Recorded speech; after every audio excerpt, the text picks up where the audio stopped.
A través das redes sociais, os líderes do BAO amosan o seu arrepentimento ante os actos violentos contra a Policía Local de Poio rexistrados a semana pasada. Pídenlle perdón e desculpas polo ocorrido ao alcalde, o xefe da Policía Local e os axentes feridos, pero non á Garda Civil.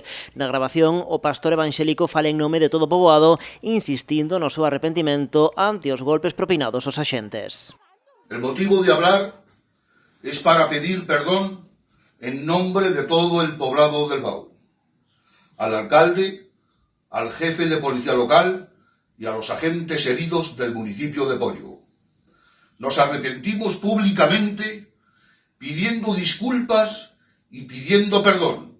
O pastor e o patriarca do poboado do BAO aproveitan para defender a inocencia das 10 persoas detidas o pasado venres, piden a súa posta en liberdade, aseguran que os agora arrestados non atacaron a ninguén.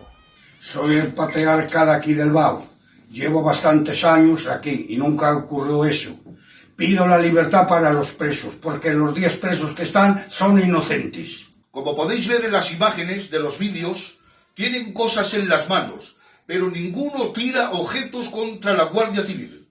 Otros justifican y no se ven en los vídeos, ni estaban en la reyerta, pero están detenidos en prisión. Quiero decir que son inocentes. Pedimos la libertad de todos los que están en prisión. Son inocentes. Din que serán eles mesmos os encargados de buscar os culpables dos actos violentos. Explican que será a propia lei xitana a que se encargue de investigar o ocorrido. Advirten que o seu castigo será máis duro que o da xustiza. Tomaremos medidas a nuestra manera para averiguar quién pudo hacer las agresiones para castigarles, porque es peor el castigo nuestro que el de la justicia. A grabación remata cunha petición ao Concello de Poio, a Policía Local e os servizos sociais. Demandan ser respectados como cidadáns, persoas e españois e que non se metan nas axudas que reciben os residentes do poboado.